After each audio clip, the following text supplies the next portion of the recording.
They have not only played tennis in front of big crowds on the Adria Tour. They have hugged, high-fived, and partied together. Some of the players even formed a line and did the limbo on a night out in Belgrade, Serbia.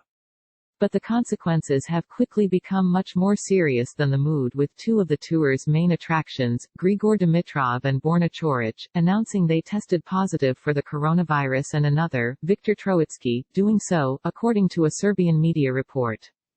Nick Kyrgios, tweeting from his home nation, Australia, called it a boneheaded decision to play the event, an exhibition series organized in the Balkans this month by Novak Djokovic, the top men's singles player.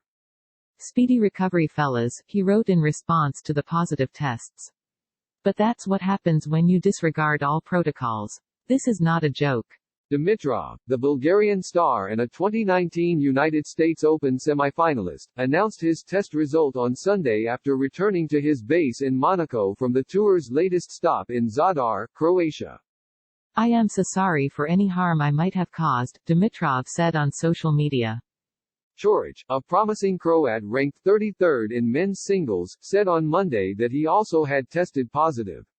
So have Troicki, a prominent Serbian player, Christian Groh, Dimitrov's coach, and Marko Panici, Djokovic's fitness coach, according to media reports in Serbia. Three other players on the Adria Tour, Alexander Zverev, Marin Cilic and Andrei Rublev, announced Monday that they had tested negative for the virus but would be self-isolating for 14 days. I deeply apologize to anyone that I have potentially put at risk by playing this tour, Zverev, the 7th-ranked men's singles player, said on Twitter. Dimitrov's announcement forced event officials to call off Sunday's final between Djokovic and Rublev. Djokovic, who was in frequent physical contact with Dimitrov during the tour, has returned to Belgrade and is expected to announce on Tuesday the result of the coronavirus test he said he had taken. The remainder of the Adria Tour, scheduled to head to Montenegro this week, is now very much in doubt. But the response over the lack of social distancing, which included pickup basketball and a group photo with ball kids, from some in the tennis community has been swift and severe. I sum it up as a horror show, Bruno Soares, a member of the ATP Player Council, of which Djokovic is president, said in an interview with the Brazilian news outlet Globo Esporte. Enormous irresponsibility and huge immaturity. They were totally careless, and it's difficult for me to find the words. No paragon of self-restraint, Kyrgios has been suspended from the tour for misbehavior and fined frequently. But in this health crisis, he has urged tennis to take a conservative approach, as he also criticized the recent decision to hold the 2020 United States Open on its originally scheduled dates. But the U.S. Open and the regular tour events that will precede it are to be played without spectators and with strict social distancing requirements. There have been no such limits on the Adria Tour, in part, as Djokovic has explained, because local authorities did not require them. Serbia and neighboring countries have had comparatively few positive coronavirus cases and reported deaths. Even before Dimitrov and Coric tested positive, there was concern about the optics of full stadiums and partying players, with so many still suffering worldwide. You've got to be aware of who you are and leading by example, said Patrick McEnroe, an ESPN analyst and former player who has recovered from the coronavirus, referring to Djokovic. He added that it would be hard to imagine another top player, like Rafael Nadal, Roger Federer or Serena Williams, holding a similar tour. When the men's and women's tours shut down in March because of the pandemic, Djokovic was undefeated on court in 2020, but he has hardly been on a winning streak during the extended break. He has incited controversy by questioning the necessity of an eventual coronavirus vaccine and explaining that he would have a hard decision to make if getting one were required by the tour.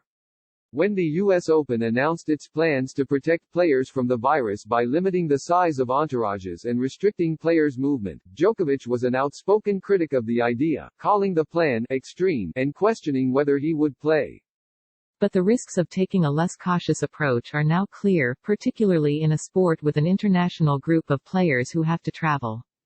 Hopefully people will be able to discern that this isn't an issue with the concept of returning to tennis but of how you return to tennis, said Mark Ein, the owner of the City Open in Washington, which is scheduled to be the comeback event for the ATP Tour in August. Even if places feel safe, it's still prudent to take the basic precautions. Andrea Gaudenzi, the ATP chairman, said the tour had recommended that players competing on the Adria Tour and in other unsanctioned events take proper precautions and respect social distancing. But ultimately the ATP had no jurisdiction to impose safety regulations. Obviously we feel sorry for the players, Gaudenzi said in a telephone interview. We want them to recover as soon as possible. I know there has been a lot of criticism, but on the other hand, we at the ATP, the USTA, and everybody, we have to be careful because we also have to be conscious that even with extreme measures, you could actually end up having some players testing positive. You don't need players and people hugging each other for someone to test positive. So we're all running the risk. The positive tests on the Adria Tour could help make subsequent events safer, Gaudenzi said, by making players more willing to stay in the restricted environment imposed to reduce the risk of infection. It's a little bit like when you tell your kids when they try to learn to ride the bike to wear the helmet, Gaudenzi said. It's no, no, no. And they ride the bike, they fall, and then they wear the helmet. Now we all know we can get this very easily, so we're going to be even more careful, and maybe we will have a little bit more tolerance toward the bubble. It is also a reminder to event organizers, like Bob Moran, the tournament director of the Credit One Bank Invitational, a 6-day women's team exhibition in Charleston, South Carolina, of the importance of safety measures. The participants in the event, which is set to begin without spectators on Tuesday, include Sophia Kenin, this year's Australian Open champion, and Sloane Stephens, a former U.S. Open champion. According to Moran, players have been practicing social distancing and wearing masks on site when not training or competing. Nets and sitting areas are being sanitized after practice sessions. Honestly, I think it's two different animals, Moran said of his event and the Adria Tour. He added, the players who have tested positive are all players these women know and have spent time with.